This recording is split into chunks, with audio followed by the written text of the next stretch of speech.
Good morning, ladies and gentlemen. Thank you for joining PetLink Asia. I'm David Zhong, President of VNU, the organizer of Pet Fair Asia. Thank you for joining us today for the new launch of our new digital platform, PetLink Asia. Our goal is to bring Asia and the Western marketplace together online for commercial, education, and matchmaking. I would like to thank our partners, WPA and PJAC Canada, as well as APA for supporting our efforts. As COVID continues to impact our life around the globe, we hope by bringing together new suppliers and their counterparts in Asia with the North American pet industry will lead to innovative ideas and new revenues for all. We hope you enjoy the next 2 days, and more importantly, can join us virtually or better yet in person next August in Shanghai for Pet Fair Asia, the largest trade show in the world for pet industry, where in-person trade shows are in full swing. Thank you.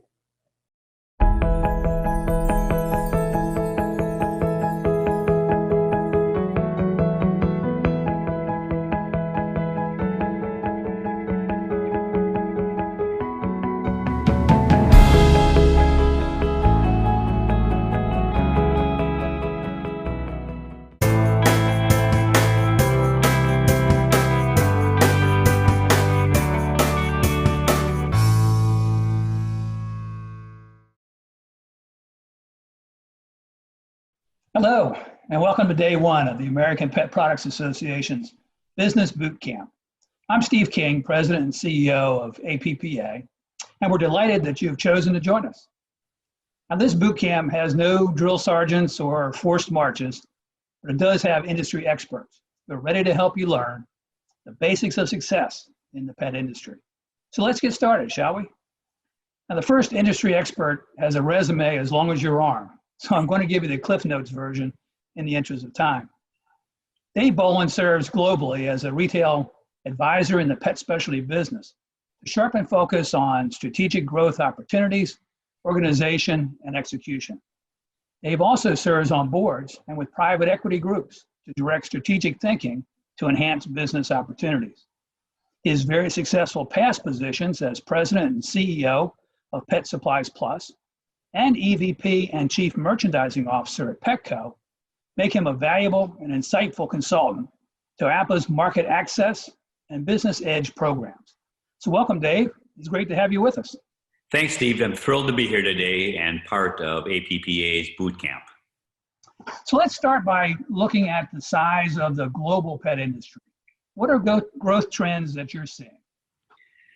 Good question. So, first of all, globally, Euromonitor, one of the global research firms that many people use, would estimate going into 2020 that the pet care business, which is pet food and accessories, was $140 billion.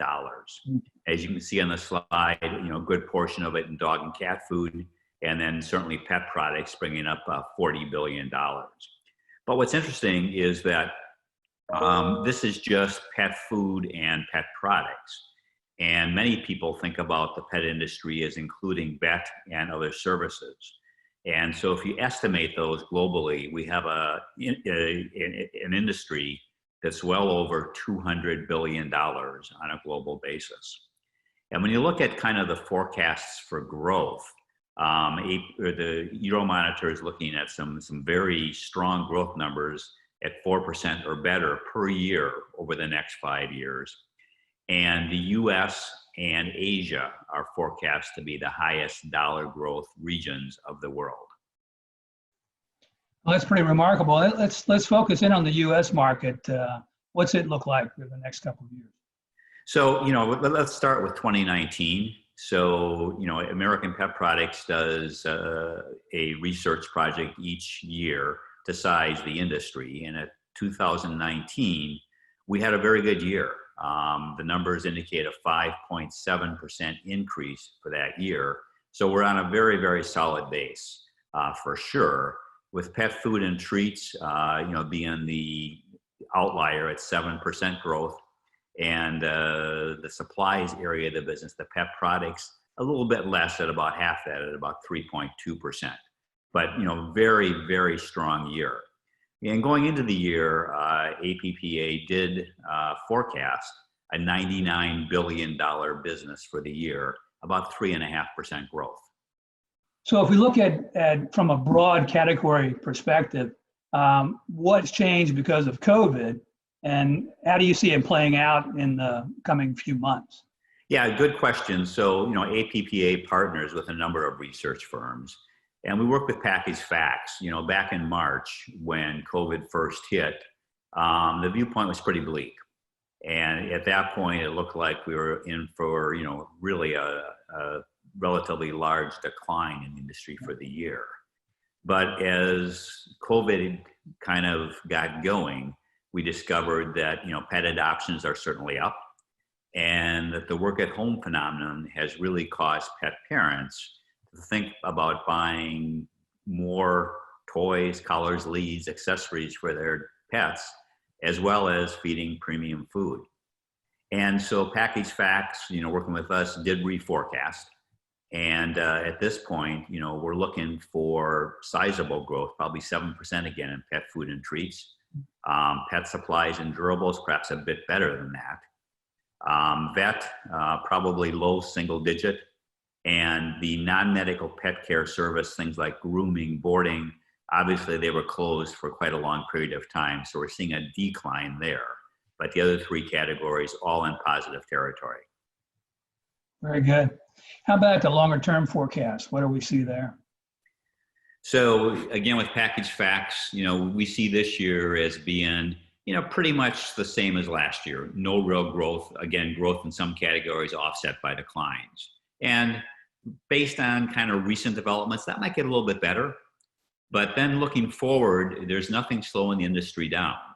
And, Packaged Facts would tell us that we're looking at a 7% plus increase in 2021 and 2022, and then slowing down just a little bit going into 2024. But just think at this point, thinking by the end of 2024, $122 billion business here in the United States. That's pretty outstanding. It really is. Now, we've been dealing with a COVID world for the last almost year now, and sort of post lockdowns and all the activities that took place as a result of dealing with the pandemic. What do we see happen, and what changes did we see in the market as a result? Okay, so when I think about that, I think about four broad impacts from COVID thus far, talking to people all over the world.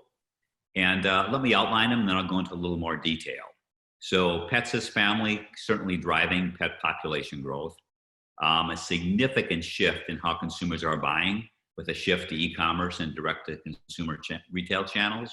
Some product opportunities are beginning to emerge, and I'll talk more about those. And then as that shift to e-commerce really gets going, it calls into question how we should think about independents and distributors as we move forward. So if it's okay, let me go into a little more detail about these four major impacts. So, first, the thoughts about, adoptions going up, more animals in the marketplace. And there's no one database that's going to give us the answer. But HABRI, as many of you know, has done a lot of work over the years to really better demonstrate the effect of having a dog or cat at home and the improvement to human health as a result. And it's that improvement to human health with that in-house companion that I think has driven more people during COVID to own animals.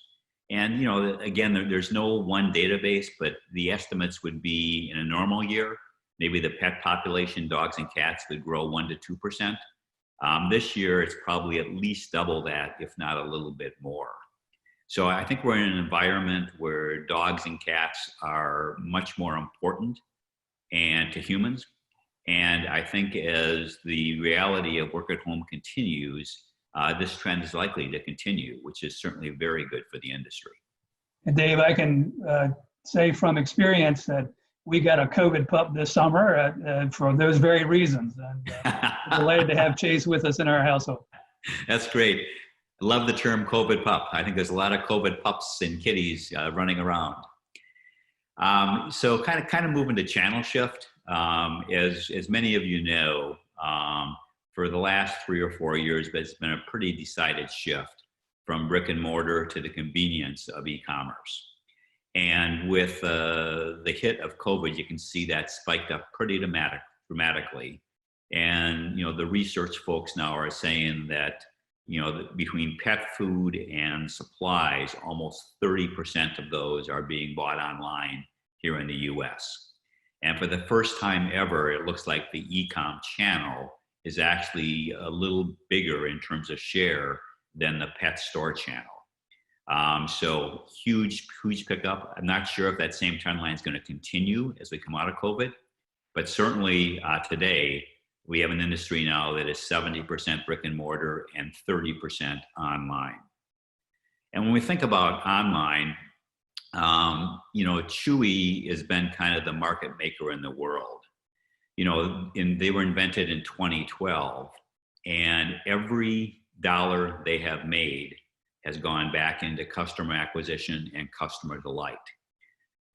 So they really haven't made any money yet, but they've acquired a lot of customers and taken a lot of share. They released their second quarter of earnings in September, which is what you see on the screen. And if you take a look at it, they're trending right now between $6.8 and $7 billion in revenues this year, which makes them the largest pet specialty retailer in the world. 16.6 million active customers that have shopped them within the past year. And a very nice average sales per customer at $356. So their rolling have really changed the world. Many of us buy from Amazon, and Amazon doesn't like to be second. And so they've been pushing hard in the e-com channel as well. And estimates are that they're about 80% of the volume of Chewy. So when we think about 30% of the business being online, Chewy and Amazon have the lion's share. But Walmart's beginning to push too. So, more developments to come, but certainly COVID accelerated this. And from a consumer's perspective, the convenience of e-commerce, coupled with great prices, 1 to 2 day free delivery, great customer service, and Chewy does this incredibly well, make this a very compelling customer value proposition. Dave, we've watched the phenomenal growth of Chewy over the last few years. Would you say that their entry into the market and their success has helped grow the overall industry pie, or are they simply taking market share away from other channels? So that's a great question. So there's no real hard evidence here, but I'll tell you what I think is happening. I think that they are increasing the size of the premium market. When we think about premium and super premium foods and pet products, they're generally only available in the brick and mortar pet specialty stores. As Chewy's come along, and Amazon as well, they're offering this product to everybody, every place. And so, we've seen the premium and super premium categories grow much faster than some of the economy and mid-price categories. And I believe the online access to those products is causing that to happen. And so, I think it's important that we don't forget about brick and mortar. And, again, I'm talking about 30%. And, it's very possible that as we come out of COVID, that the online growth will slow a bit. People are getting a little bit fatigued with e-commerce. And brick and mortar is in a position where they have to be special. They have to reinvent themselves. And as an example, Petco recently reinvented themselves and changed their logo to Petco, the health and wellness company. They've added 100 vet clinics to their stores in the last couple of years with plans to do a whole lot more. They made a big announcement a little over a year ago where they edited their food assortment to only carry foods that do not contain artificial ingredients. They recently relaunched their private brand, pet food, with a higher protein diet. And so they're thinking about all kinds of different ways to really be more important to the customer and to mimic human trends as the health and wellness company. Humans right now are very concerned about health and wellness, and Petco, I think, is tagging on to that. So I give them kudos for trying to do something different to be important in brick and mortar, and they're not alone. Many of the brick and mortar companies out there are doing different things to try and protect their market and further grow their market. I mentioned earlier that it wasn't just e-commerce; it was also direct to consumer that was growing rapidly. And here's a little diagram that kind of shows that's happening all around the world. Here in the U.S., I think we oftentimes hear about Farmer's Dog and Ollie. They're doing a lot of marketing on television. But globally, number of firms in Europe, in China, Australia. So this direct-to-consumer thing is growing rapidly, generally focused on fresh diets. And I'm hearing that since COVID began, this has accelerated dramatically. So one more way to market. One other thing that I think has become important as part of COVID is consumers have more time at home, more time with their dogs and cats. They're thinking harder about what they're feeding their dogs and cats. And in the human world, we're concerned now about how our food is processed, what happened to it before, it came to our house. And the same thing's happening in the pet world. And things like fresh cooked, like frozen, like freeze dried are becoming way more important. And you'll see many of the major food brands beginning to emphasize some of those processing methods to grow their business. I'm not sure that the Barf Box brand from Thailand will make it well here in the U.S., but you never know. For sure. Issues of translation, right? Exactly. And so, the other trend that's out there is I think everyone believes that as we've gone through COVID so far, we've done okay economically. But I think there's good potential that in the year to come, there could be some economic hardship.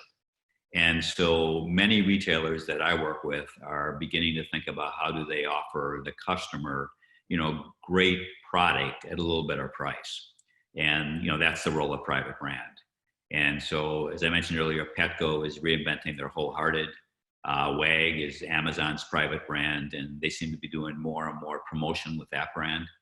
American Journey at Chewy, they've added a number of sub-brands that seem to be doing pretty well. And Pure Balance at Walmart on the right-hand side was relaunched earlier this year with new packaging and a much better ingredient deck. So something to watch, not only on the food side, but on the supplies, accessory side as well. I think private brand is going to become more important throughout the industry. And then, one other thing to maybe spend a second on, if it's okay, is that, the independent pet specialty stores have definitely been affected by the move to Chewy and to Amazon. And there's a lot of conversation out there about the future. And from my perspective, I think independent pet has a bright future, but I'll kind of qualify it a bit. So I talked about Chewy and how strong they are. I mean, they have one of the strongest customer value propositions in retail today. 55,000 items online, best prices, free delivery over $49. Great customer service, over 2,000 customer service agents to work with you. So they're tough competition. For independent pet to survive, they've got to compete with that. And so the guys on this page on the left-hand side that are doing well today are thinking about an assortment that is curated, that helps the customer make that store special. Maybe a series of their own private brands, some products that are exclusive to the independent channel, but not this broad assortment that's kind of tough to work your way through. Their prices are as good as Chewy. They have incredible in-store service with long-term, dedicated, well-trained store employees. And they're now beginning to think about the convenience factor and how can they compete with Chewy by offering curbside pickup or in some cases, home delivery of their products. And so it's that kind of thinking that's going to cause independent pet specialty to reinvent themselves and to thrive in the future. You know, over the long haul, many of the logos on this page have done that. And I would actually believe that many of these people will help make the industry better as they figure out how to compete with Chewy. But that does put pressure on the distributors on the right-hand side of the page, because the reality is that a lot of the business has gone to online and they're buying direct from the suppliers. And so there's too many distribution facilities in the US right now for the amount of business available in pet specialty. And I wish there was a better answer here, but I do believe that there's gonna have to be some sort of right sizing of the distributor part of the business in the years to come. And Dave, we know that a number of the companies, the retailers that you have listed on the left side of this page, have recently sort of banded together under the Independent Pet Partners family. How do you see that impacting both their operations and their relationship perhaps with their distributors? It's a good question. And you know, I think that there will be additional combinations in the industry. I happen to be on the board of Feeder Supply, and we bought Chowhound, two of the banners on the page here. And we operated as one business, you know, with one back room, so to speak, but with two customer-facing brands and, you know, slightly different, you know, store formats. But that works well. It allows us to, you know, source with a much, you know, stronger sales volume. And it allows us to spread the central costs over a much greater store base. And I think we'll see other combinations like that as we move forward. Well, that's been fascinating, Dave, and really important information for all of us to know. I want to thank Dave Bolen for sharing his insights with us today. We want to thank all of you for your attention. We hope this was a great way to kick off the Business Boot Camp, and we hope that you'll find the entire program beneficial to your business. So be well. Thanks, Steve, and enjoyed the conversation. Thank you.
So hello to all the pet market players attending this Pet Link Asia. PJAC Canada is pleased to participate in this opportunity for pet businesses in North America. Welcome to this chat panel on the Canadian pet industry. My name is Christine Carrière, and I'm the President and CEO of the Pet Industry Joint Advisory Council, PJAC Canada. I will be the moderator for the seminar, and I am joined by three great Canadian pet industry business leaders. Mr. Mario Etier, President of First Meat, a Canadian manufacturer of 100% natural, balanced, and unprocessed quality meals for dogs and cats. Mr. Justin Larivière, Principal Sales Director at PLB International, a Canadian family-owned and operated manufacturing company that has become a reference in the field of high-end specialized food for dogs and cats. Its two distinct brands, First Choice and Pro Nature, meet specific needs and different lifestyles of your pet. And Mr. Stephen Schlickman, President of Bergham Cells, a leading Canadian importer, distributor, and manufacturer of pet supplies and accessories. Their products are sourced all around the world from top manufacturers, and they service pet retail outlets across Canada, including independent retailers, pet chain stores, farm feed stores, and veterinarians. Mr. Schlickman is also a member of the Board of Directors of PJAC Canada. Welcome, gentlemen. Thank you. Thank you. Canadian pet industries have weathered previous recessions and did reasonably well, or even thrived in past due to changing patterns of consumption and behavior. This appears to be the same in the onset of this pandemic. Mario, pre-pandemic trends such as pet owners seeking more human-grade food for their pets. As a newer manufacturer in the pet industry, how has this reflected for your business, First Meat? And what other opportunities are you seeing in the Canadian market? Yeah, the first thing I have to say by saying that First Meat is new to the Canadian market, but the product exists since 20 years in Europe. And I was also the owner of Chef Canet, who was the human grade raw meat manufacturing company since 6 years in Canadian market. Sorry for my dog, it's always the same thing. We just sold the company just now, just to be able to focus exclusively on the First Meat market, because it is all, as I said, a new product here in North America, but well known in Europe. And it's 100% natural, unprocessed meat product. Is really important because more and more people are concerned about nutrition now. With the pandemic, they have taken the time to educate themselves about the processed food that is currently on the market. And actually, food is below their expectation because pets have more and more disease like cancer, diabetes, allergies, and all that stuff. Finally, sorry, they found that 100% natural, unprocessed food is the best for their pet. So the Canadian market and the world market is ready now for a high quality product, 100% natural. People are willing to pay more and more for the animals to have their live a long life and a healthy life. And all this, it's began with a quality, an high quality food. And First Meat is proud to position itself at the top of very high quality products, 100% natural and mainly never processed. Thank you, Mario, for that perspective. So Justin, last year, PLB, a Canadian family-owned business, celebrated its 50 years in the pet industry. As a long-standing pet business, what shifts have you observed in the Canadian market during the pandemic? And what are going to be the areas to consider moving forward? Thank you, Kristen. So when we look at actually the pandemic situation and what it brings us as some information for our Canadian market, well, we've seen an increase in the adoptions of pet ownership. We see that there are more and more pet parents. People are looking forward to get pets in their families. This being said, not only we've seen an increase in the pet ownership or the pet parenting, we see that pet parents want to feed their pets in the same way that they would feed themselves, meaning that they're looking for, I would say, a lot more Canadian product, Canadian-made products. People are looking for locally made products as well. We're lucky here in Canada. We have very great producers that brings us very good raw material. So to have this locally made to have our producers coming from Canada is a demand that we see in the market, and that we need to put in our foods. As I said earlier, they want to feed their pets in the same way they feed themselves. So we got to look on the nutrition base, the ingredients we're going to put. We got to make sure we bring in all the nutrients they're looking forward to have in their food, and we also have to continue to ease the way they're feed their pet. This is something people are looking at. The pandemic, of course, changed a bit the way consumers want to purchase their food, and we're looking at our specialized pet retailers are going forward in bringing online shops and making us giving us a platform of being and able to sell online. So these are I would say the major switch we've seen during the pandemic. On a way that we're going to look in moving forward, of course, it's not only about the product itself. It's also about it's all what's going to be behind the product. The product needs to be good, of course, but on the other side, the product needs to have. We're going to have to look in what are the different programs. People are not only buying a product; they're also buying, I would say, a feeling. They're buying with their hearts. So you got to look at what's going to be in the promotions, what's going to be the programs behind the product. People will be looking for sustainability, the environment, where is the ingredients coming from. So these are all sorts of things that the consumers are looking forward, and this is what we're aiming at in the next future for PLB. So all the R&D needs to be based on that, and we're looking forward to offer that to our consumers in the near future. So I would say, to answer both of your questions, this is where PLB stands. Thank you, Justin. Wonderful. Thank you, Justin.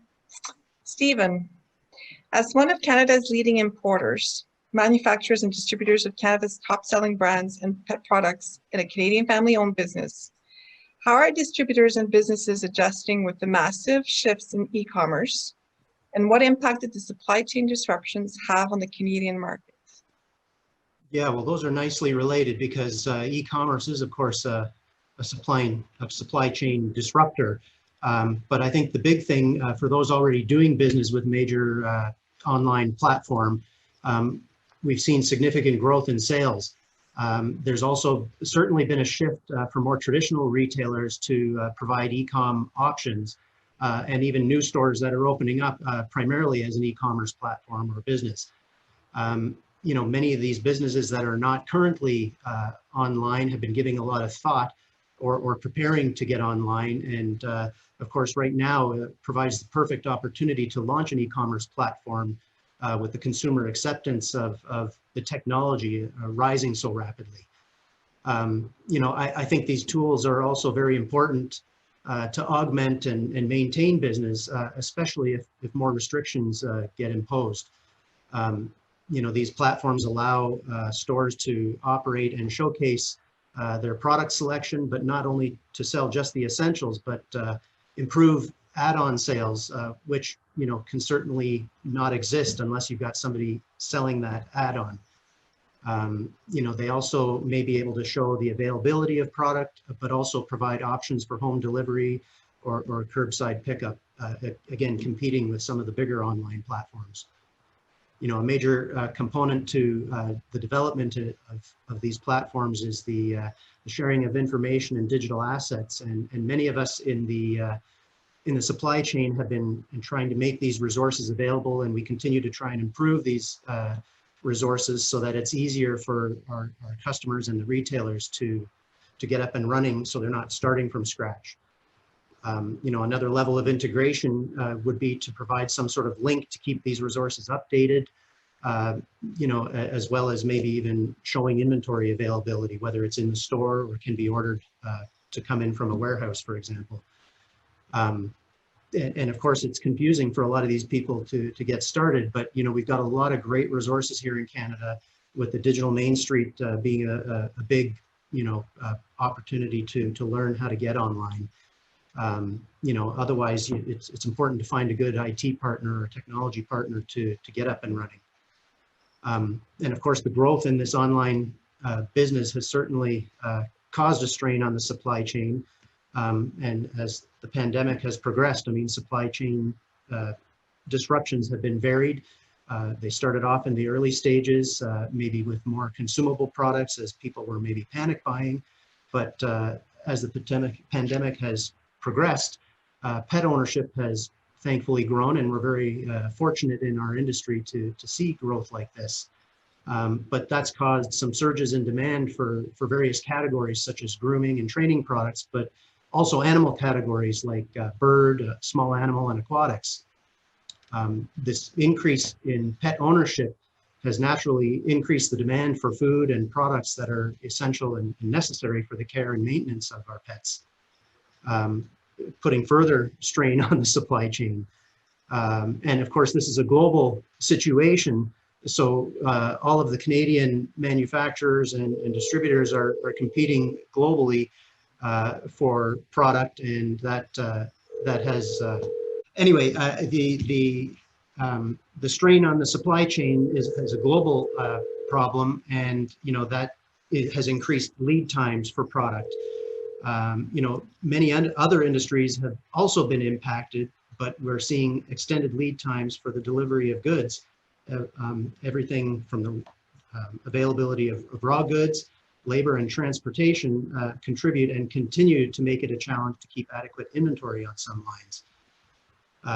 For example, the shortage of labor in different regions makes it difficult for some operations to produce enough product to keep up with demand. When it comes to shipping, the availability of shipping containers and trucks on some routes are extending the lead times, and that's assuming there's no further delays at ports or terminals. Another aspect has been shorter operating hours for manufacturers and retailers. That's causing some challenges as the window for pickup or delivery of goods is also narrowed. All this has led to a positive in our industry. However, with the current environment, we're very fortunate that the Canadian pet industry has grown, and there's many options available from good manufacturers and distribution. I think this sets the stage and provides a good platform for existing brands that are able to keep up with demand, but also creates opportunities for new brands and innovations to develop. Wonderful. Thank you, Stephen. Gentlemen, thank you for sharing some insight into the Canadian pet industry. While experiencing growth in the early stage of the pandemic, Canadian pet businesses will need to continue to be agile and develop offensive business strategies as the country and world moves into the next phases of economic recovery. Thank you to Mario at First Meat, Justin at PLB International, and Stephen at Birmingham Cells. Thank you to APA and WPA for presenting this event and wishing registered businesses successful matchmaking opportunities in the days to come.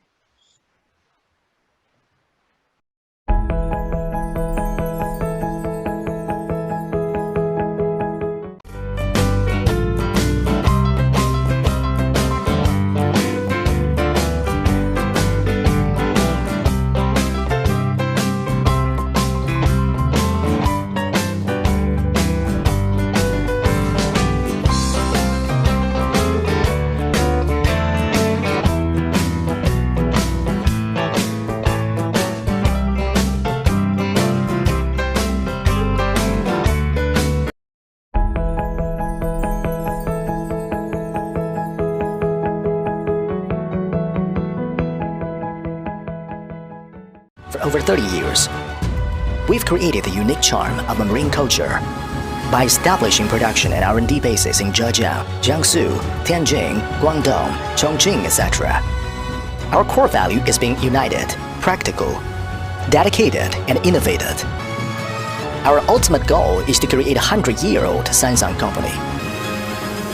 We've now become the world's largest aquarium production basis, with products sold to 80 countries and regions.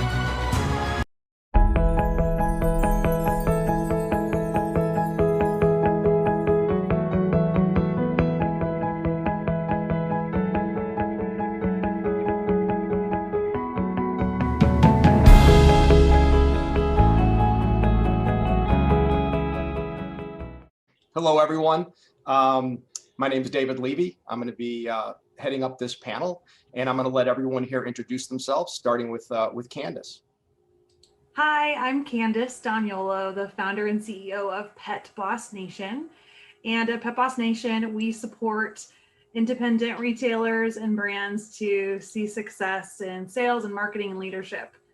I've been in the industry, the pet industry specifically, since 2004, having had my own retail locations and doggy daycare and grooming.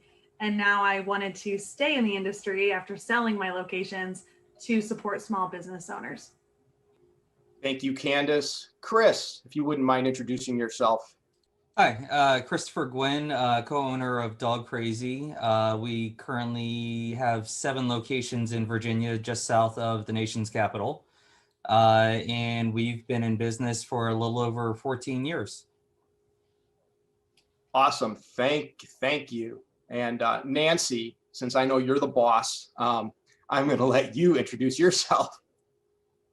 My name is Nancy Gwynn. I am the other co-owner of Dog Crazy with my husband, Chris, who you just met.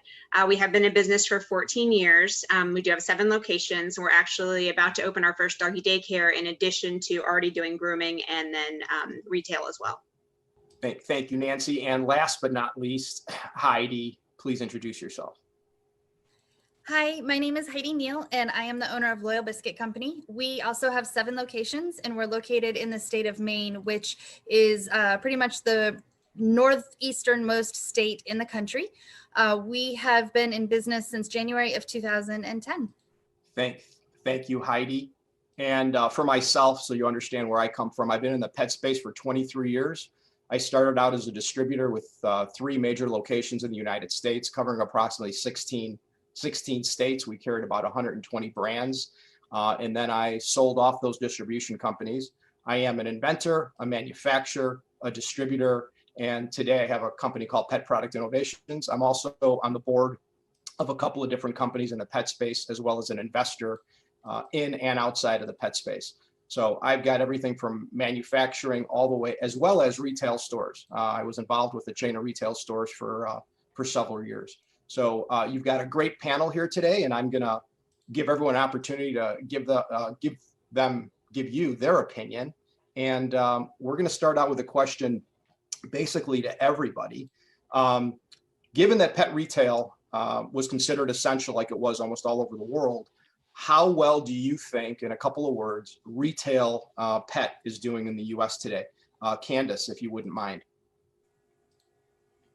Well, I kind of have been saying that if you're not making money right now as a pet retailer, then you're doing something wrong because so many people got pets. Pet ownership is booming this year in the US, and that's more pet parents to serve. And so for our pet supply retailers, since they were considered essential, we had a wave of experiences. I'll let everyone else share their experience, but pet parents came out and hoarded and bought a bunch of stuff that they thought they would need that they wouldn't be able to get, which just created chaos in the whole ecosystem here. But pet retailers have stayed strong. They've had to pivot, and they're booming. Even if you're not making money right now or you're not being successful, there are always so many factors to that. But I would think that most of our pet supply retailers are doing pretty well. Awesome, thank you, Chris. Yeah, I'd have to agree with that. It's, across the industry, whether you're retail or service, pet parents have come out in hordes to, because we've been on constant lockdowns and had to stay home and things like that. So they needed those companions. The independent pet stores have been reaping the rewards for that. Yeah, they definitely have been reaping the rewards, as well as my business as well. International direct to consumer. I think we're all seeing that gain. Heidi, your opinion. I would have to agree with everything that everyone said here, but in addition, not only the amount of new pets that people have acquired, those that are working from home and spending much more time with existing pets that they already had, are spending more time with them and wanting ways to entertain them, and really starting to pay, I think, more attention to their diet and their needs, since they're with them so many more hours in a day than they were before. definitely have to agree with you on that. And Nancy, please. Yes, I agree with everybody else. We have never sold as much puppy food as we have in the last 7 months. We've had so many people transition to raw because they're home with their pets. So now they have the time to actually slowly transition them, to get them on a better diet, activity puzzles, things like that. People are really paying attention to their dogs and cat these days. It's actually been quite great for the pet industry. That's great. This next question is going to be for Candace and Chris. Given the strength of the pet industry, is it possible for retailers to fail right now?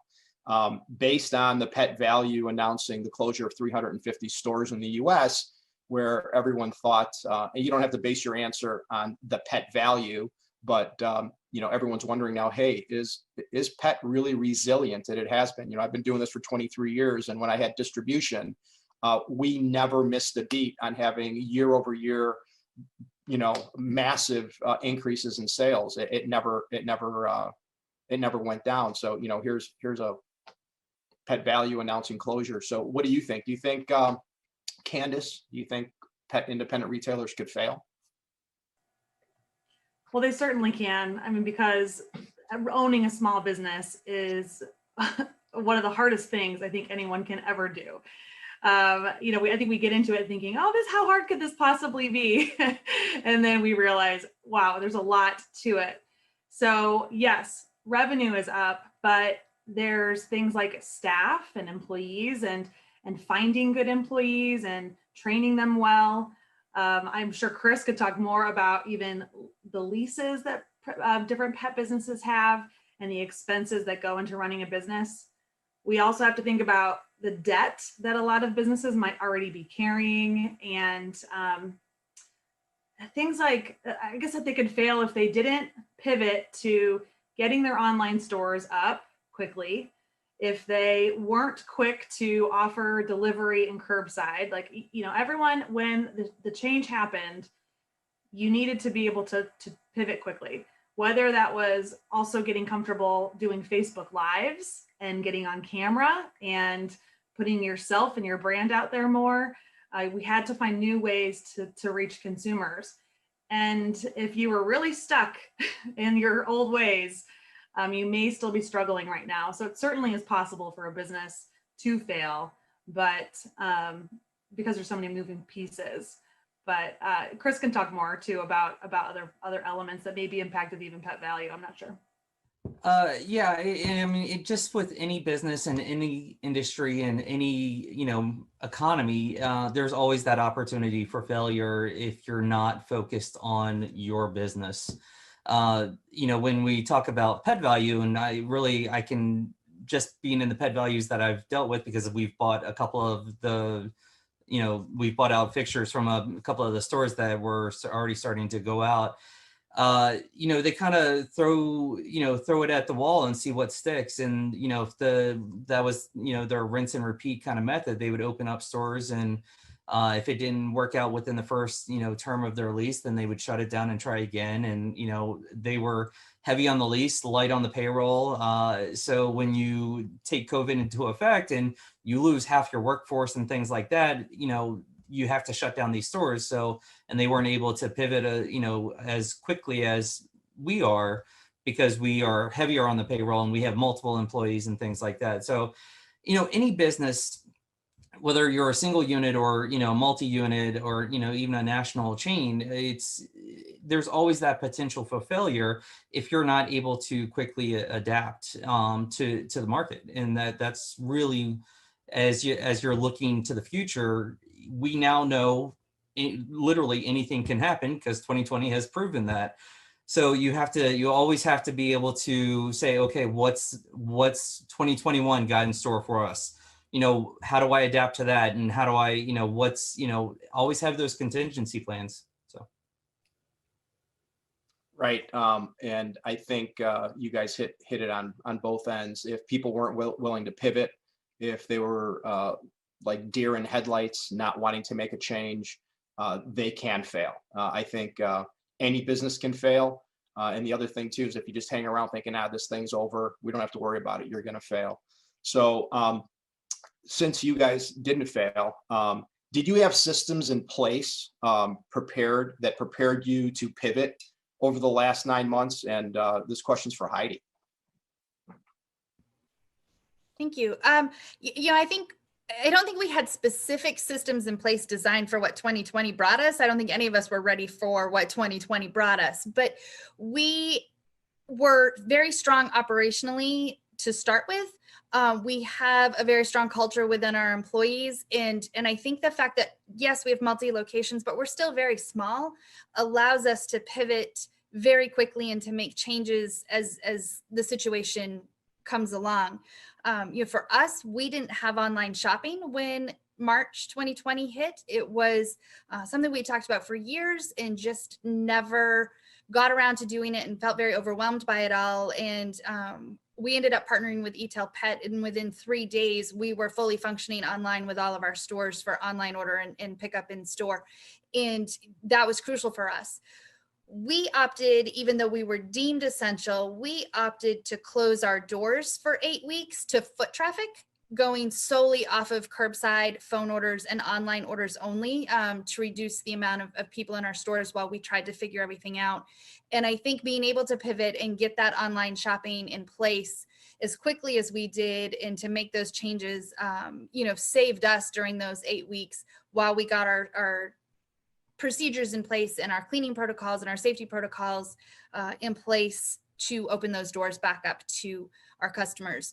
And we're now in a position that if our state does go back into lockdown, we're comfortable keeping our doors open in all of the procedures that we've created since this started. So I'm not worried should we end up back in lockdown again in our state. I think we've got a strong base in which to continue on.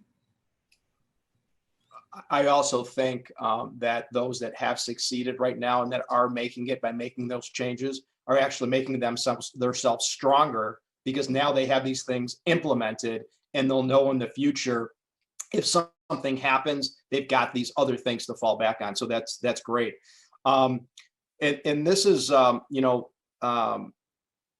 Chris, what did you guys change, adapt to during COVID that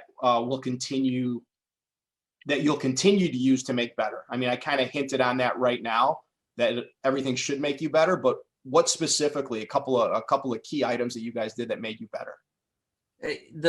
Honestly, the big thing that helped us out is our online store. I mean, we already had an online store. It wasn't a huge presence that we had prior to COVID. We were slowly growing it. We had one delivery van. It was out of the back of one of our stores, and we had essentially one to two people that was dedicated to it. We had most of our products online, but when COVID hit, we were able to quickly add all of our products.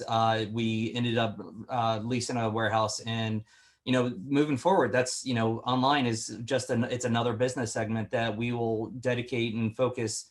Just like every single store, it will always be a huge focus for us moving forward. So let's talk about that for a second. Nancy, if you're talking online, are you guys worried about the Amazons, the Chewies, or are you being very specific about what you're putting online? You're saying, hey, I'm not worried about price. I just know our customers want our product. We're just going to put it up there. If we sell it, we sell it. And you don't play with the whole pricing thing? No, we don't. We tell everybody they pay for service. And even with our online, even though it is online, they still get the same service that they get if they come into one of our stores. We focus on customer service with any customer who walks in. When they walk in the door, they meet our employees. By the time that customer leaves, I can walk up to one of our employees and I can say, what was that person's name? What kind of pets did they have? What were their pets' names? What kind of allergies did they have? It's just, we make sure that they leave our store feeling like a part of our family. And we do the same thing online. I'm actually the one who's in our warehouse every day. I know the customers that come through. I add special notes in their boxes. If it's a birthday, I personalize the birthday box. I make sure that they still get the same experience that they would get walking into our store, but with us delivering it to their house. And on that note, that's what it takes to be successful, right? I've always told all my employees to come to work from 9 to 5 and then leave at 5 o'clock is not how you get a bonus. It's all the extra work you do. And all of us being entrepreneurs at different times in our life here, that's the way I've always looked at people being successful, is those like us that get up every day. When you figure out how am I going to pay the bills, not pay the bills, you go out there and do the work, and it's about customer service for your customers. And it's the same thing with your employees. In my opinion, you've got to take care of your good employees, period. So when we spoke yesterday, kind of touching base, both Loyal Biscuit and Dog Crazy expanded your businesses by adding stores. I believe you guys said over the last 9 months. Heidi, can you tell me a little bit on why you did that in a couple of words? And then Nancy, and then Candace, I want to ask you, because you're working with a lot of companies, how many other people are expanding or contracting? So Heidi, please. Yeah, so we added our 7th store in April of 2020. It was an acquisition of another store that was about an hour south of our main headquartered store. It was something we had gone under contract with in February. We didn't feel we could walk away. I didn't want to walk away. It was a great store and a great community. And I really felt that even though it was the worst time ever, that we could still make it work. And it actually ended up kind of playing out to our benefit as well, because we were closed to foot traffic for those 8 weeks. We were able to take that time and completely remodel the store to us during the day without having to worry about customers coming in and seeing the mess and working around it. So it actually worked out to our benefit in the end in terms of timing. And it's been a great addition to our Loyal Biscuit family. Nancy, if you can follow up and tell me about your expansion. Yes, so we had actually signed 2 new leases the week before COVID hit. So we didn't really have a choice but to continue going on with what we were doing. We did not expect to open another location in between that, though. About a month after COVID started, we were working out of the back of one of our stores, doing all of our shipping from there. And again, it was just such a tight space, and we were doing thousands and thousands of dollars a day in online sales. So I told my husband, look, I need a warehouse. I need somewhere that I can do this and do it right. I can't function in this small space. So we ended up renting a warehouse about 2 minutes from our house. So we moved into a 5,000 square foot warehouse in the midst of all that, hired 7 more people, more delivery drivers, more people to pack and ship orders, a warehouse manager. And that business has just taken off. So we've skyrocketed since then. Okay, yeah, and really so many of our Pet Boss Nation community members and clients are growing and expanding. I've heard so many stories of either opening more of their own locations, like everybody on this panel tonight, or even taking over the space next door to them and just making their current location larger. We've heard of people moving completely and renovating. Some are given an opportunity to acquire other businesses. Times like these, often when there is struggle and stress, or even people who their priorities shift. You know, COVID taught us a lot about what really was important to us. If maybe we want to be with our family, or maybe there's something else we want to be doing. And so we've seen clients who their competitor in the next town over is ready to retire, and they do have a successful business that can be acquired. So there's growth in a lot of places, Yeah, I've seen that not just here in the U.S., but in other countries of people that we do business with overseas. They're seeing acquisitions. They're seeing people, maybe they're owner operators and they're older, and they just didn't want to be in the store. And they're like, you know what, this is a great opportunity for us to just call it a day and move on. So, you know, the last 9 months have been hard on everyone, as Candace, you just kind of pointed out. What do you think the biggest pain point, in a couple of words, and I'd like to, you know, all of you guys to answer on this. What were the biggest pain points that, Candace, either you heard about or Chris, Nancy, and Heidi, that you had to deal with, do you think? And then priorities. So bottleneck and then pain points, basically, if there were any. From our perspective as business coaches and helping get information out, at the very beginning of all of this, for the first few months in March, April, and even in May, there was just a lot of confusion and uncertainty about what exactly were they supposed to do as small business owners, as communication to employees, and also how they could get funding and financing. And because so many of them were swamped in their businesses, working extra hours and trying to keep up with all of that demand. So there wasn't a lot of time to listen to what the authorities were, encouraging you to do. So I think that was a few months of a lot of intense work. To me, that would be one of the biggest ones. Chris? Yeah, I mean, I think one of the biggest, things for us was that because of COVID, we, especially in our Richmond stores, we had a bunch of younger employees, associates that got scared. So we had some high turnover, and even to this day, we're still dealing with, some high turnover because of the stimulus plan that they put forth and the extra unemployment. Some were opting to stay home to get that additional unemployment versus actually coming to work and working. We were dealing with that. So I think it's finally settled down where we've got a great team now. But it's kind of also made us reevaluate our training processes and things like that. So where we were doing them in person, now we're starting to do virtual training to, kind of shorten the learning curve. Very good. Heidi? Over the last 9 months for me, I think my biggest pain point was the fact that we are located on the coast of Maine, which is an incredibly high tourist destination. And obviously with travel being down and restricted, for us, it was a challenge to get past losing all of those tourists and losing all those tourist dollars. And I think we did a great job at pivoting to really focus more on our local market that we kind of take for granted, especially in the summer months. And we really took the opportunity to step up our marketing game to our local customers and the people that live here year round. But for us, losing that group of customers was definitely one of the biggest pain points of COVID for us so far. Nancy, anything that you want to add after Chris? Yeah, well, the same thing. Hiring it has been an issue. We've had a lot of people who will come and work for one day and then they don't show up again, and then we get an unemployment claim on them. I think the other hard thing has been what to do when somebody calls and says, I've been exposed to somebody with COVID, and how we handle that situation. And I think we finally have it down.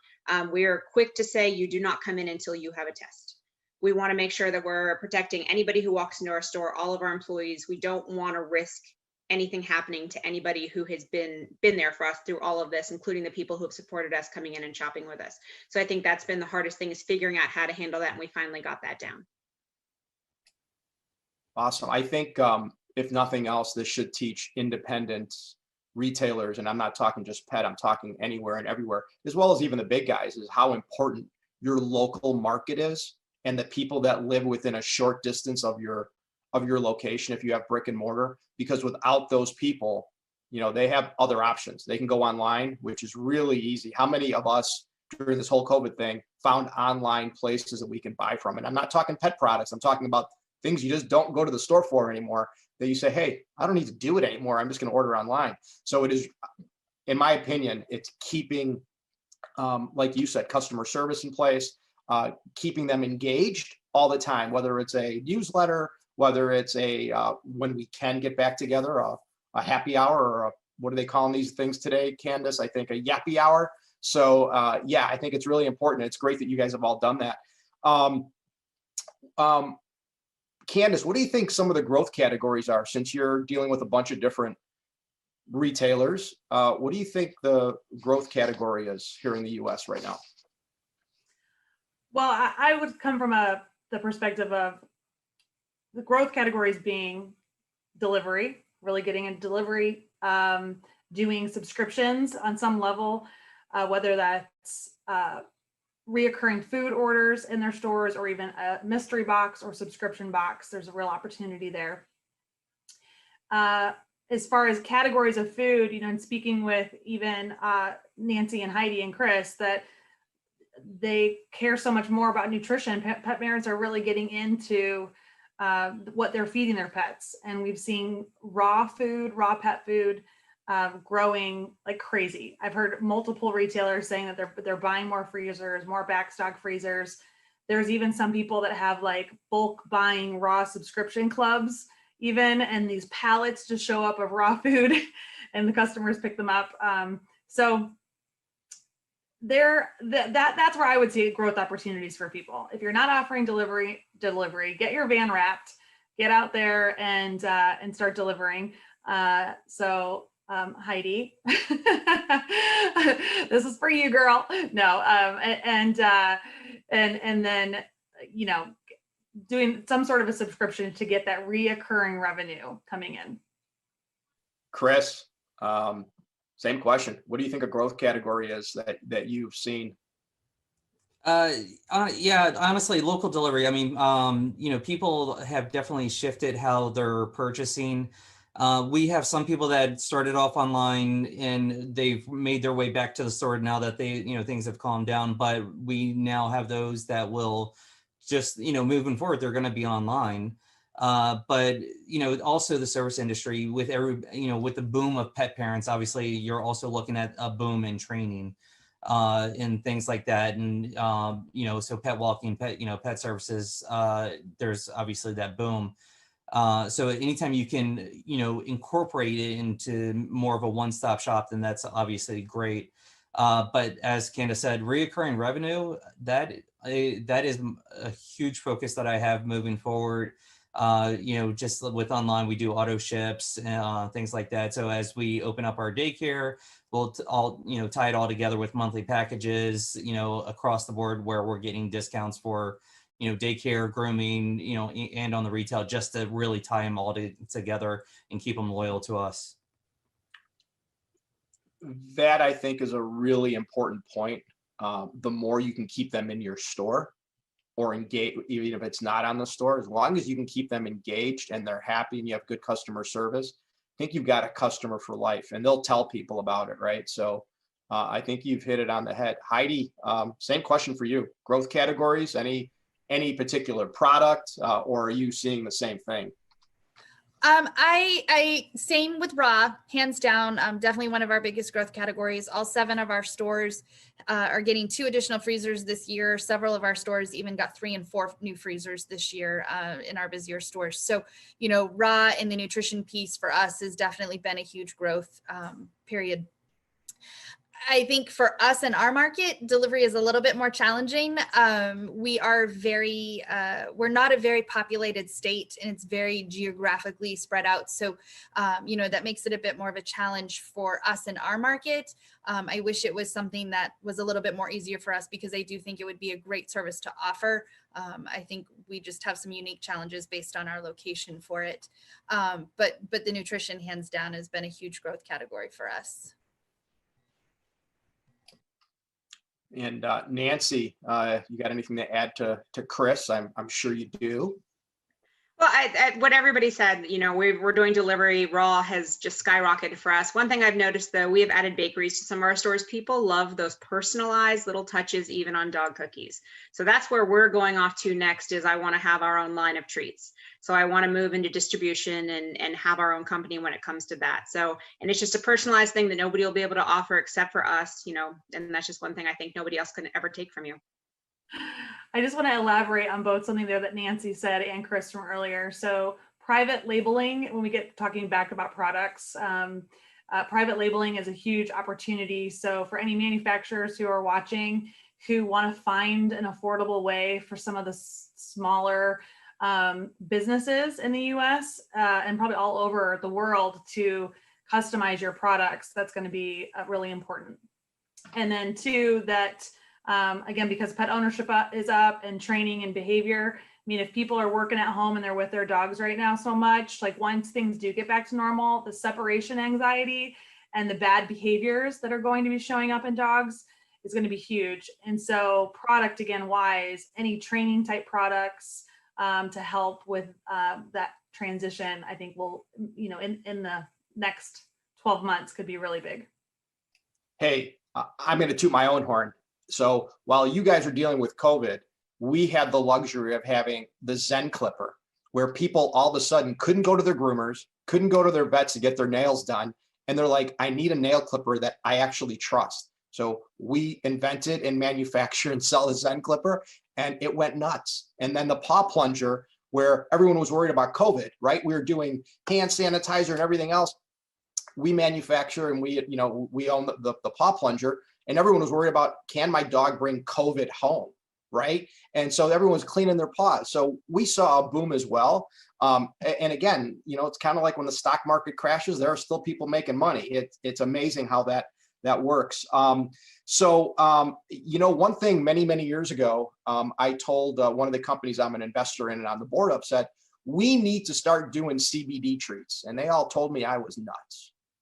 And I think it was, what, 3 years ago, there may have been 7 CBD companies at a show. And then the following show, there were like 47. So final question, I guess, what do you see on the horizon for pet space, or what do you think needs to happen? And then Candace, really quick, before I let anyone jump in here, if there are any US and or Canadian companies watching this, and you're a multi-store and you're looking for some people that can actually manufacture private label treats, reach out to me.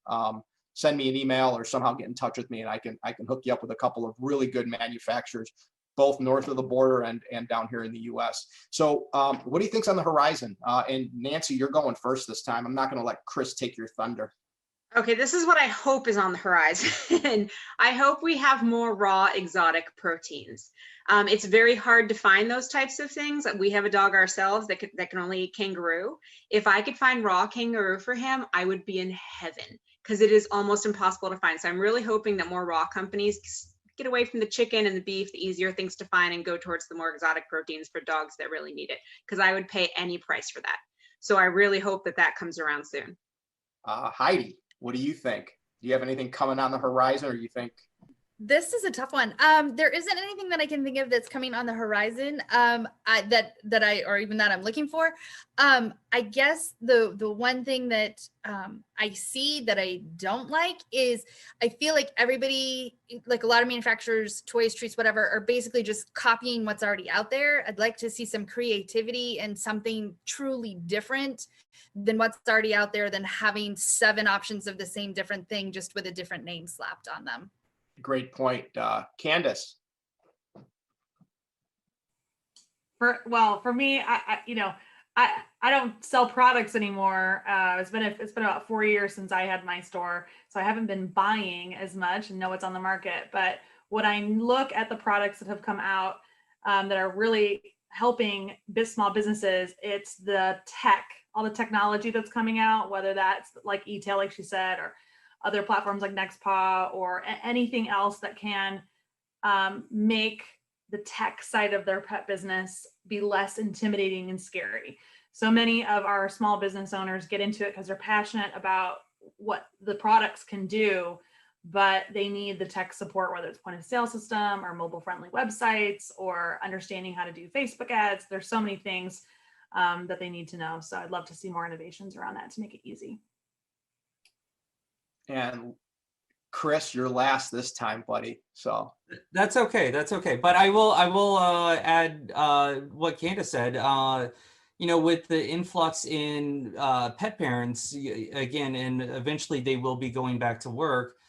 Some will continue to stay home and work from home, as big corporations have actually seen an increase in productivity from people working at home versus actually having to come to an office and things of that nature.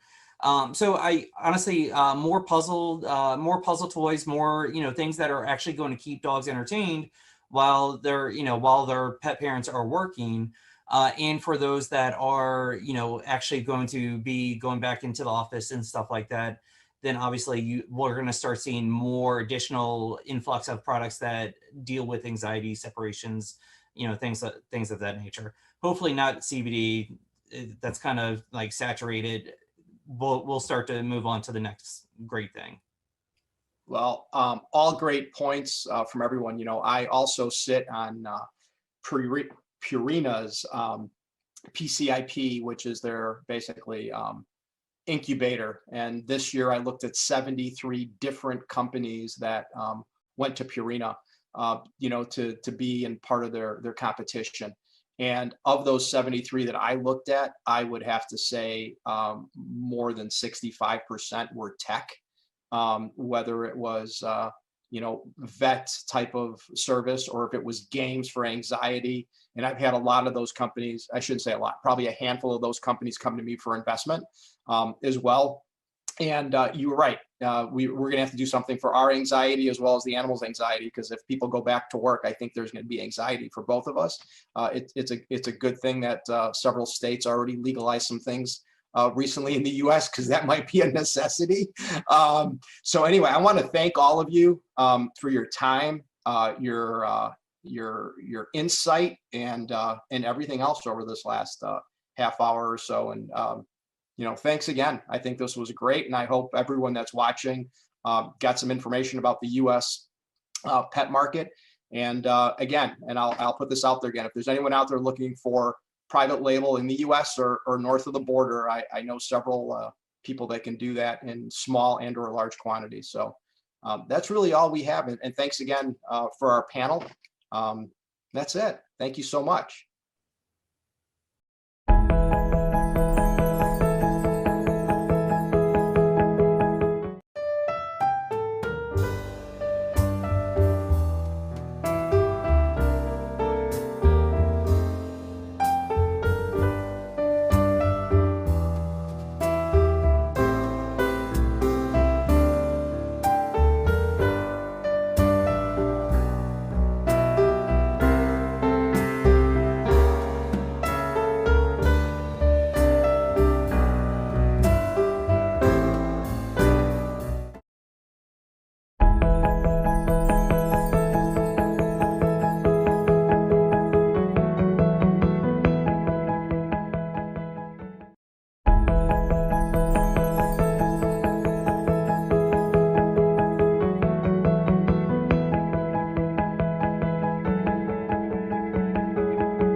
Hi, I'm Vic Mason, President of the World Pet Association.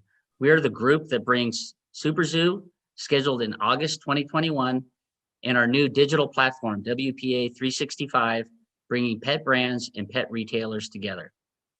In association with APA, WPA, PJAC Canada, we welcome PetLink Asia, the International Pet Industry Summit. This discussion will be held live and available for viewing on the APA digital platform and be watched in Asia, North America, and the world. Today, we're going to get a distributor's perspective of the U.S. independent pet retail industry, both where we are currently and what the future holds. So first, some introductions. I'm Vic Mason, a pet industry veteran of over 40 years. I've worked in retail, wholesale, and manufacturing, pretty much all parts of the pet industry. I have served over 10 years on the WPA board before becoming president in January of this year. My co-moderator, Pete Rosano.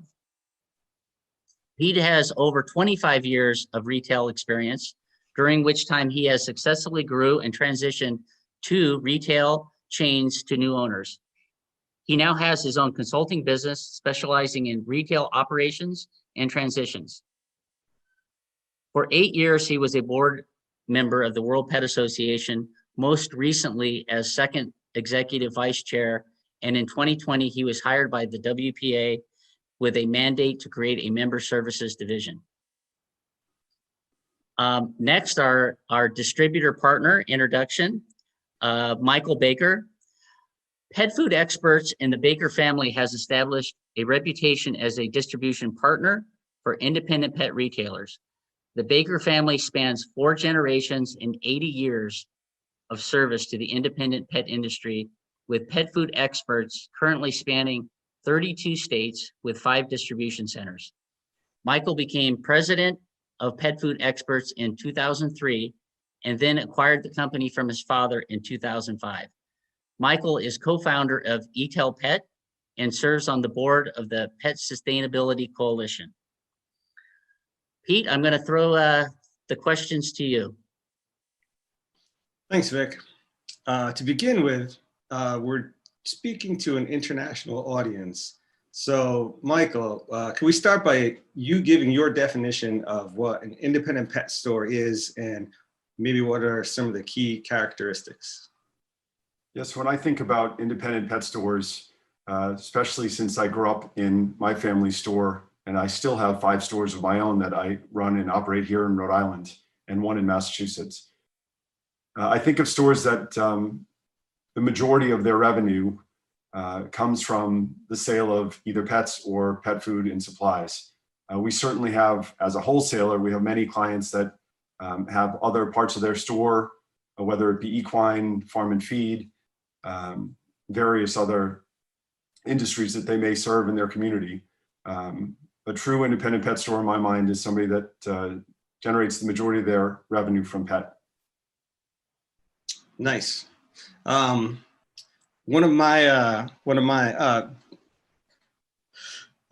characteristics that also comes to mind for me is that presence of an owner in the business somewhere. Like with your business, you're present in every aspect of your distribution and on the pet store side. And so I feel like you're speaking to the choir, or yeah, right? I have always considered myself a retailer first, just because it's the deep heritage of my family. As Vic mentioned, my great-grandfather started as a retailer in the basement of his home. And as a result of his decision to switch industries, he was a soda delivery guy in the neighborhood. When he decided to follow the passion for fish keeping and domestic bird keeping, and give up his career to take a chance on the pet business, which was very different then, obviously, than it is now. I can only imagine what went through his mind. And I think the one piece that I've seen that has endured, to your point, is that passion for animals and for pets is something that we all have in common, whether you're a retailer, a distributor, or manufacturer. You're the guy that sweeps the floor, or you're the CEO and owner. We all come to the table with that love of animals.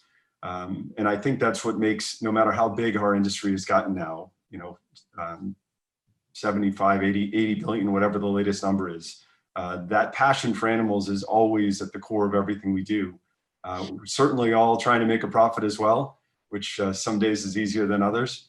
But it's amazing to have seen that the roots of every business, whether you have 1 store or 100, comes with that feeling. And I would say, Pete, interestingly for me, as I've watched so many owners go on and retire and leave the business, in many cases, to non-family members, which I think about how I first met you when we were much younger guys.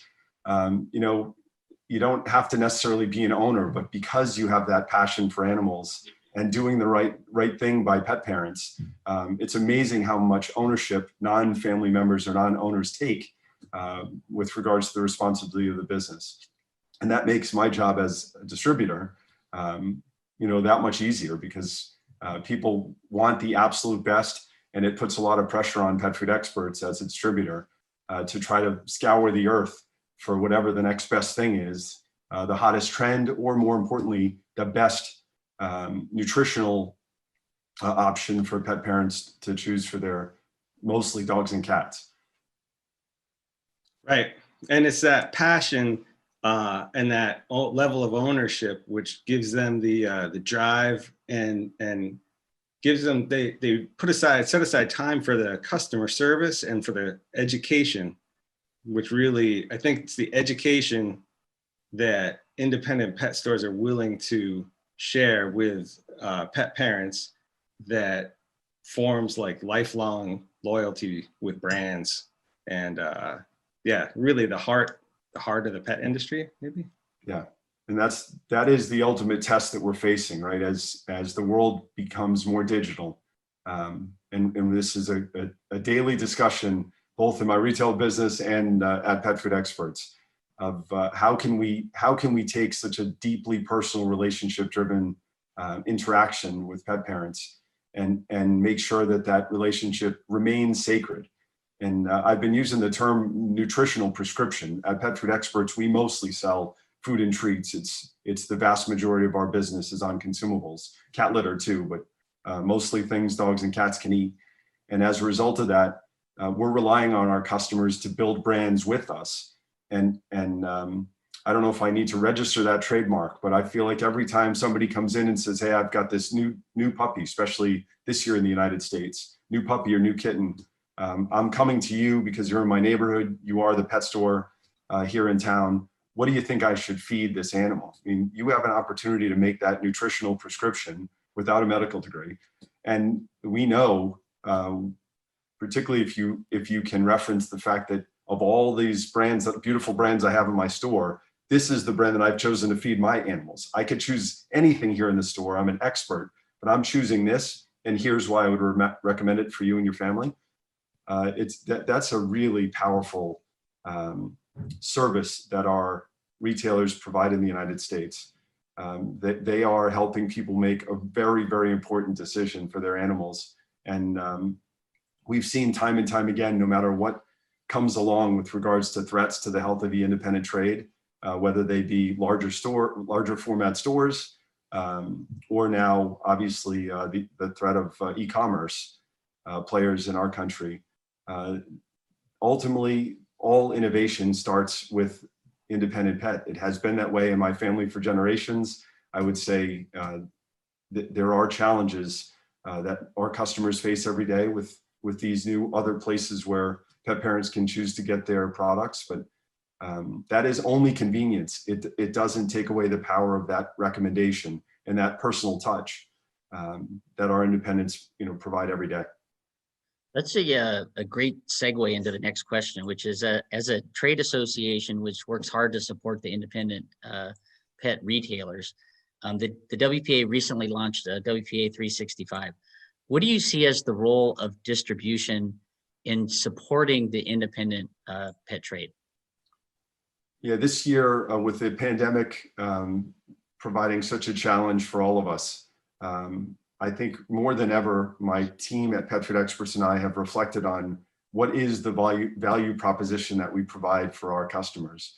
So we've spent a lot of time, I would say informally, and then most recently formally working with Sarah and her team from Off Leash Productions on a brand refresh that we'll be announcing early 2021. We've really been more formally reflecting on what are the things that we provide of value to our clients. And when we think about it, we do some really hard work. I've got a team of nearly 500 people at my Pet Food Experts family that every day, within usually 24 hours, we take somebody's order and all those pieces that go into the puzzle to pick that order, make sure we have the right product at the right warehouse, pick it, pack it, stack it, deliver it. There's lots of mechanical things that we do and transactional things that we do. But in the end, when we really think about what we bring to the table, it is that we refer to it as incubation platform, where we've got a specific team at Pet Food Experts that is looking for new products, new ideas that we can bring forth to our independent pet stores, so they have an extreme point of differentiation when a pet parent walks into their door. And we really have been very proud that although we serve many large vendors, some of the most popular pet foods in the United States and in the world, and obviously those are very important to us to keep the lights on. Where we really think we need to double down, and will continue to, is finding innovative, young, fresh new brands that will be the big brands in the future. And I've lived through that with my family's heritage and evolution in specifically pet food distribution. We have gone from having Science Diet as our only brand as a family in my grandfather's generation, to then Iams as the only pet food brand in our business during most of my dad's tenure. And then now I have dozens of beautiful brands. We're a much more diverse company because you have to be. Pet parents, at least in our country, expect lots of choices. I would say too many choices as a guy that has warehouses filled with dog food and cat food, but that's what consumers want. And we need to help our clients have the latest and greatest innovative brands, and also help them make the tough decision on, you can't be everything to everybody. You can't carry every brand, every SKU. And that's what our team does every day, is try to help independent pet stores make those informed decisions on the right product mix and the right brand mix. I think you bring up a couple of good points there, with one regarding the fact that you're almost like a concierge service. You've already vetted everything, all these brands, before they even get to your door. You've weeded out the ones that don't follow the same value proposition that you're bringing to the table. And then like taking a step back from the process to just say that specifically you guys have been so careful about your level of service and your operations. And you are the reason that independent retail can have just-in-time inventory. And that is everything to the profit and loss statement of the independent retailer. Having the right inventory at the right time, not having to overload, not having to have a back room full of inventory and stocked to the rafters. You guys are consistent and accurate and get it to the store so that that whole flow can continue. But I think that's like, that shouldn't be understated. It's that just-in-time inventory piece that you guys are so good at too. Yeah, our service levels, it's funny, as we've reflected on our value proposition during this specific marketing project that we've undertaken, it is easy for us to take for granted as a team that our fill rates are the highest in the industry, that our truck drivers and logistics capabilities we think are world-class, certainly best in class in our country.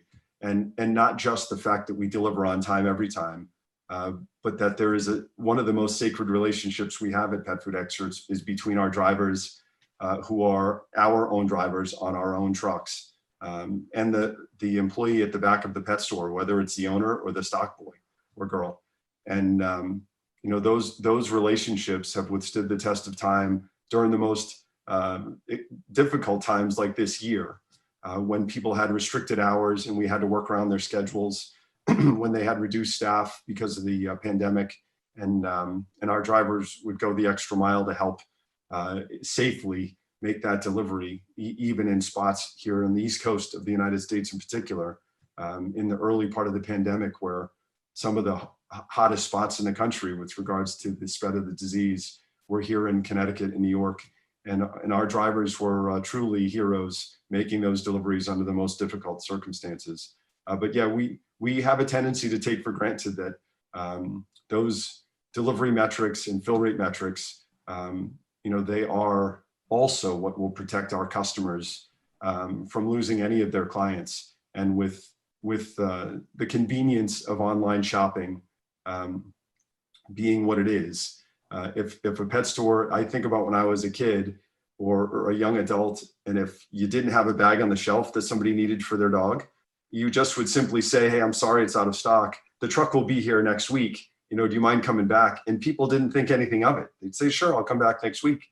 Nowadays, if it's not on the shelf in front of you without apology, they'll go on their phone and they'll place the order. And they don't even know that that's offensive. I mean, American consumers, particularly the younger ones, they don't think anything of that. I think, you know, they all think it's all being pulled from one giant warehouse in the sky, in the cloud. So it is definitely something that we spend a tremendous amount of time and energy constantly refining our process to make sure that we have the right levels of inventory in the right places. And we do our absolute best with regards to, you mentioned loading in. We made the controversial decision a few years ago as a company to remove all commissions and bonuses from our sales structure.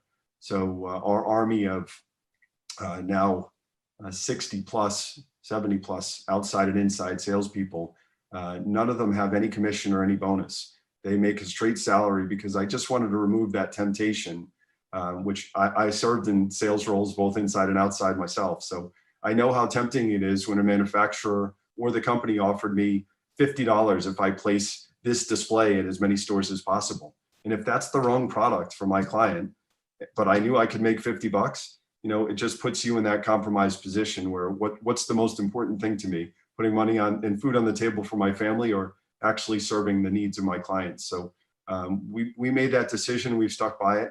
I don't know that everybody believes in it outside of my organization, because you know, certainly the tradition has been you have to pay people to perform, but I just didn't believe in it with regards to the long-term best interest of our customers.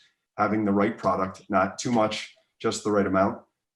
We've just eliminated that potential point of risk by changing the way we think about paying for performance.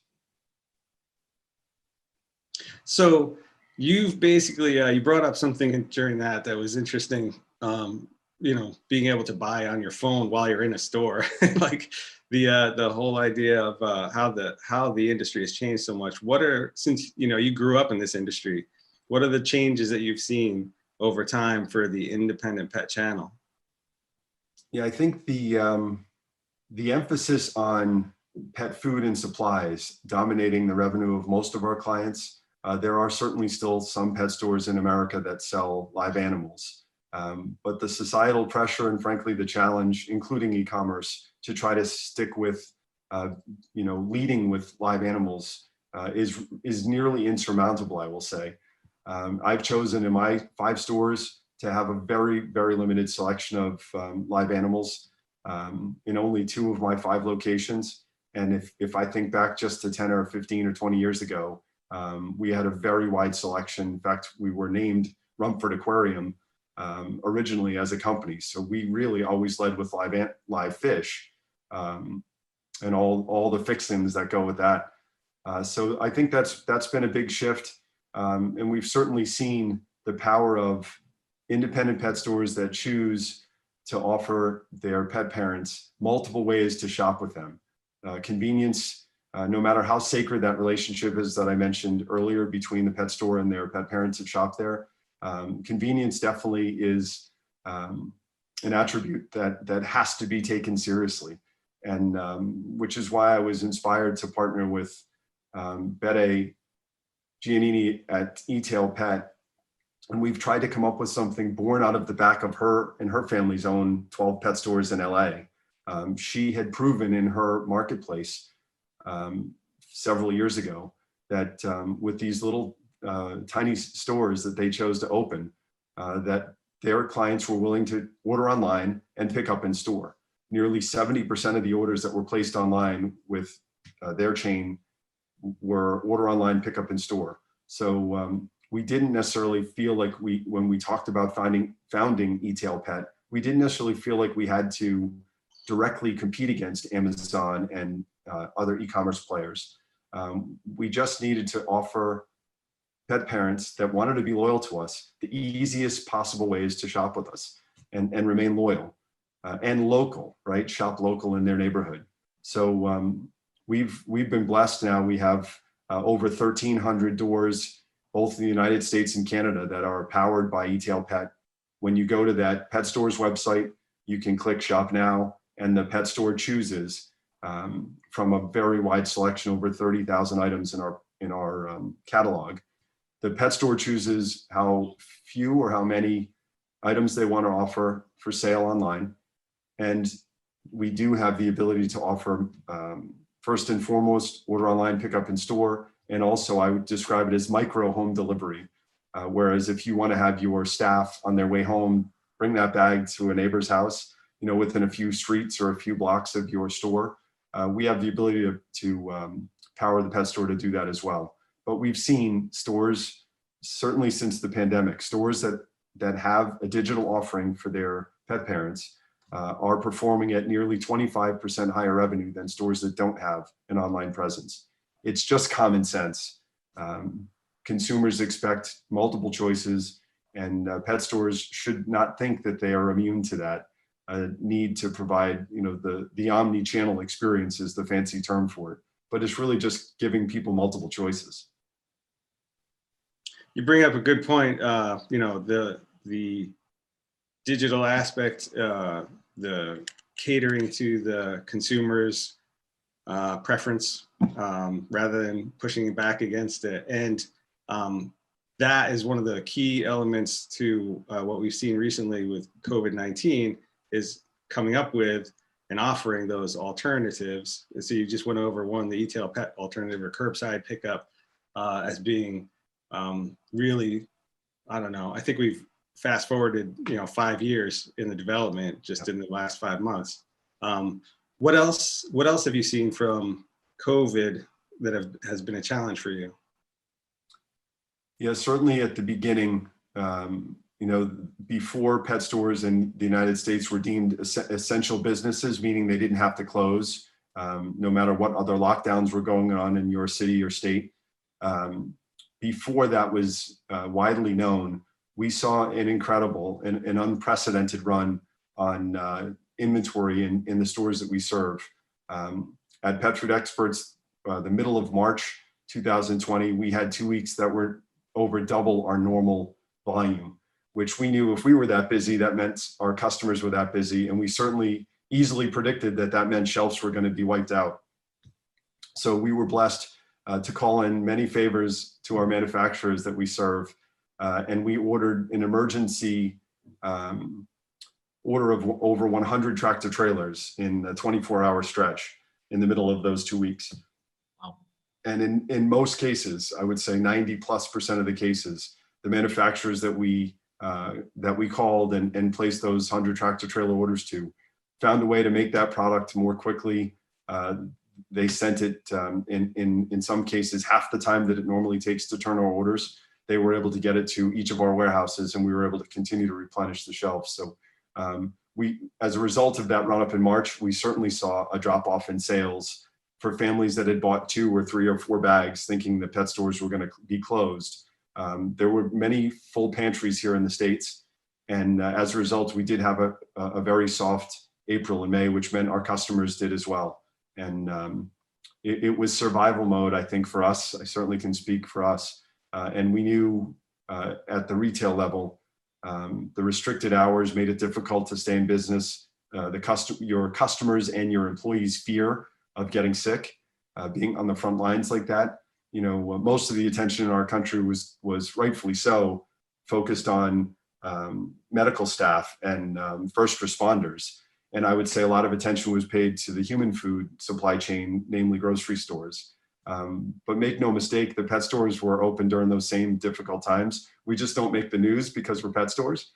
But we really felt at Pet Food Experts an incredible responsibility to make sure that when business started to pick back up again, that we had everything they could possibly need in their stores to be able to get back on their feet and live to fight another day.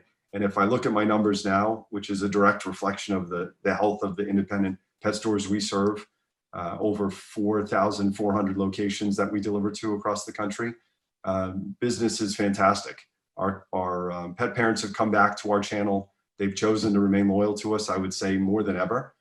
We know that millions of dogs and cats were adopted in our country since the spring. So there's that many more mouths and stomachs to fill. So it's an unintended benefit of this incredible health challenge that we all face that I think it's brought new life to independent pet stores that want to fight. It is not an easy business. It wasn't when I was a boy, and it isn't going to be any easier going forward, but we certainly see that the strongest in our space have always adapted and survived. And I don't see why a pandemic or e-commerce or any other future threat is going to change that. If customers really want to fight, there are pet parents that are going to want to support independent local pet stores. Which is a great segue into the final question, which is taking a good look at what the role of independent pet will be going forward into the future. Yeah, I think it's a combination, from where I sit in the middle of the supply chain at Pet Food Experts, our team and I serve over 124 vendors. And many of those vendors have multiple brands, but I'll just say 124 vendors. And then, as I mentioned, 4,400 separate locations that we deliver to. And the role of this ecosystem, the combination of these 3 pieces of the supply chain, really is to make sure that we're protecting each other. And we recognize that vendors, regardless of their ownership structure, are trying to grow their business. And the temptation when your brand, if we do a great job as pet stores and a distributor with this incubation process of finding innovation, building up brands from 0 to the next level, whatever that is. Those manufacturers, the better job we do building those brands, the more tempting it is for manufacturers to take their brand into other channels and expand their offering. So it's a natural evolution of a brand. And it's very difficult for me to sit here or for pet stores, although they will, to ask a vendor to never grow or to decide they hit a certain plateau and then they'll just accept that that's the best they can be. So this ever evolving ecosystem of new brands coming in, building up, and then watching these vendors from my seat make these difficult decisions to offer their products or certain of their products, to either big box stores or other channels, including e-commerce. That has been the challenge that has existed for generations in my family's case. I think what was different decades ago, or even 10 or 15 years ago, is when a brand was popular in our space, it felt like you had 5 or 10 or even 15 years for that brand to stay faithful, if you will, to our space. And I would say for several reasons, including the onset of the digital age, that life cycle of a brand is much more compressed.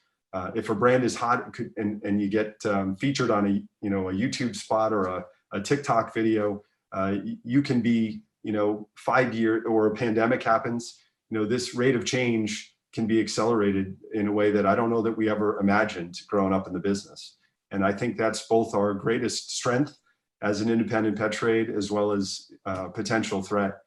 And it's just as a pet store, trying to make those decisions on which vendors are going to be the best fit for you and your staff and your store, and also the ones that have the ability to make promises that you can trust, that they're going to wait as long as they can. And some of our vendors have said, this particular segment of our portfolio, this brand, will always be independent only and not be on e-commerce or not be in some of the big box chains.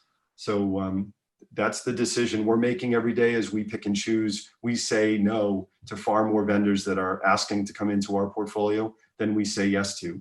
And a lot of those difficult decisions we make are based on the vendor's plan on when you get to 1 million or 5 million or 10 million, what are you going to do? And we challenge them up front in the relationship, not demanding anything. If their decision is already laid out to be aspiring to be in big box and on Chewy and Amazon, that's fine. We just want to know that up front. And then we can decide to put forth the appropriate amount of effort with those brands.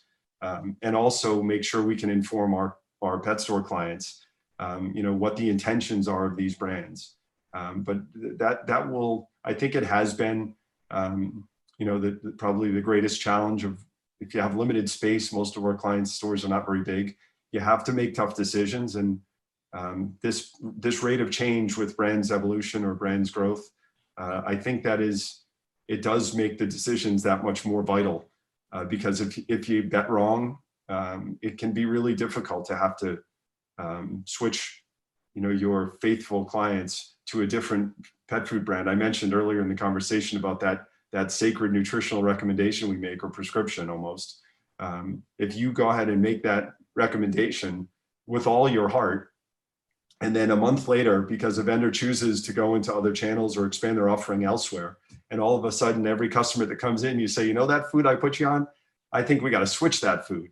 And how can you blame a pet parent for saying, hey, you just told me a month or a year ago this was the best. My dog's doing great, my cat's doing great. It just creates a little bit of a break in that trust, because consumers I don't think they truly understand. It's not their job to understand channel dynamics. But you can rest assured, it is, as a distributor and as a retailer, it is our responsibility to understand that dynamic. It's part of what makes us special. And it's also, something that we really have to watch out for to make sure we can sustain ourselves for hopefully another generation to come, in my case. Well, Michael, that is some great advice for brands, and some great insight in how the independent retail pet segment works in the U.S. So we're running out of time. I wanted to thank both you guys for doing this today. Hopefully our world audience has learned a little bit about how the independent trade in the US works. And I'm going to close today actually from a quote that I found by Michael Baker. And so I'm going to go ahead and read that, and then we'll sign off. So this is a quote from Michael Baker. I think we can all agree that 2020 has tested and challenged all of us in many ways, both personally and professionally. My biggest takeaway for 2020 so far is that the pet industry is essential, inclusive, and resilient. This crisis, although devastating to families and communities across the globe, is also springing forth new levels of innovation, collaboration, and compassion for those that have endured it. All that we have learned and all that has made us stronger as a result, we will shape the future of our world. Well, that's a very positive note to end on. I want to thank you guys again. Take care and God bless.